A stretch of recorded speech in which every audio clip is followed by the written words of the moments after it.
Hi, Professor. I'm interviewing Christopher from the States. Yeah. He goes on YouTube as Uncle Topher. Yeah. Okay.美国叔叔. American uncle. Yeah.美国叔叔. Okay. Yeah. Interesting. I'm a newer YouTuber. A newer YouTuber. Okay. Yeah. Nice to meet you. Nice to meet you, Mike. Thank you. Sure. Cool. So we'll start. Question number one. What inspired you to start your YouTube channel? Two things. It was a hobby that I wanted to start. I wanted to have a creative hobby.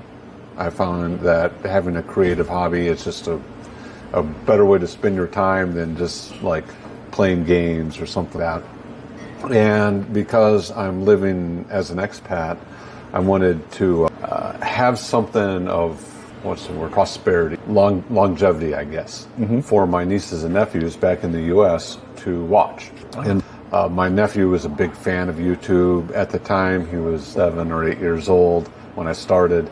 And my channel is less than a year old. Next month, it'll be 1 year. 1 year, okay. But it's grown to over 100,000 subscribers. Wow. Very quickly. I just found a niche and it worked. I think if I did it anywhere else other than Taiwan, it wouldn't have grown that. But that's why I started, was to maintain that connection with my nieces and nephews, and as a fun creative hobby for me. I didn't, just go to the bar every night. Everyone else. Yeah. Okay. Well, I've fallen into that trap as being an expat in other countries. I would spend all my time, because I'm fairly introverted, I would spend my time either playing games or just, if I wanted to meet people, I'd go out to a bar and drink, and it's like, let's do something more creative. Oh, yeah. I know how that is as an expat. I've lived in about 7 or 8 countries now, and the bar is a big part of our culture. It can be, yeah. As I was getting older, I didn't want to end up those guys that I would see sometimes, especially in Thailand. They're just 60-year-old barflies. I'm like, ooh, is this going to be me in 15 years? I won't do that. I'm friends with some of those guys, and they're inspiration not to be them. as I fill my beer. Yeah. Okay.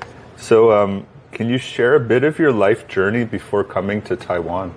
All right. It's fairly extensive, but I'll give a very abridged version. I grew up in the U.S., in the middle of the U.S., and I decided to pay for my university by joining the military. I went through the Army ROTC program, and I got a scholarship. And that quickly became more important to me than the university. I felt that university was a little bit of a waste of my time. I just wasn't mature enough for it.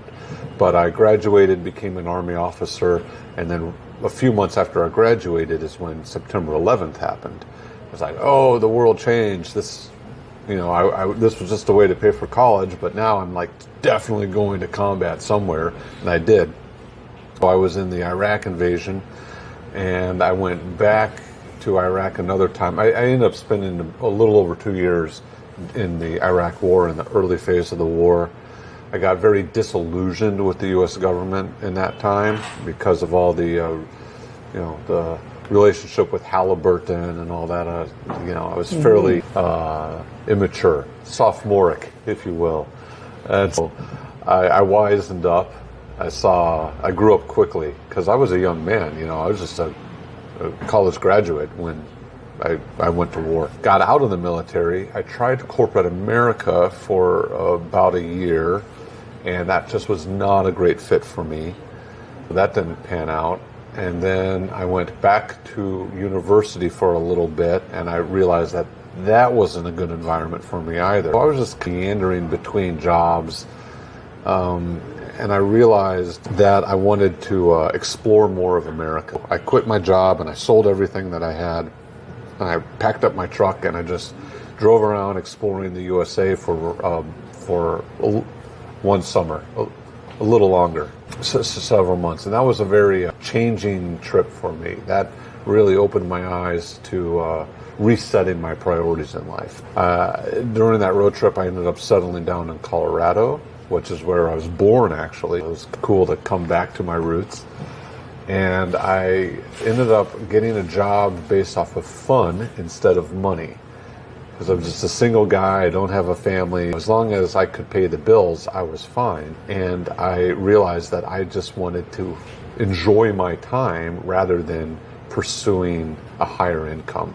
And so I got a job as a comic book manager in the game and comic book store. Sweet. Yeah, it was a lot of fun. I'm a nerd at heart. And so it was just this fun job. I did that for a while, but I got a little bored of it. I wanted a new adventure. I thought, let's live in another country. Why not Japan? I've always enjoyed Japan. That's how I started English teaching. Turns out that Japan's cool, but teaching is a lot of fun. I really loved being a teacher. And that's how I started English teaching and my expat life. And I've been doing that ever since. I've been living in Japan, spent a lot of time in Vietnam, a little bit of time in Thailand, and the latest was here in Taiwan. There was a hiccup during the pandemic. I went back to the U.S. for that, but since moving to Taiwan is when I started the YouTube channel, and that has replaced my teaching income. So I don't teach very much anymore. Okay. Yeah. Well, before we started recording, we were just talking a little bit about collecting. So that's, I'm also a collector. I really enjoy, I used to enjoy collecting comic books. I have an uncle who is still a collector, and you must have had a lot of fun at that store. Yeah, my parents have a large comic book collection in their basement. Okay, mine. Okay. Number 3, you answered a little bit, but maybe you could explain further. Sure. How did your time in the Army shape who you are today? Oh, it vastly shaped who I am. For better, for worse. Eventually for better, I think. But because I came from a military family. My father was in the Army. Both my grandparents were in the Army. And that's how most of the Army is. There's an element of nepotism, you could call it, or maybe just it's a generational occupation. At first, I think it was just the young man competing with his father. And it became just my own journey quickly. And it opened my eyes to what I will call the veneer of civilization.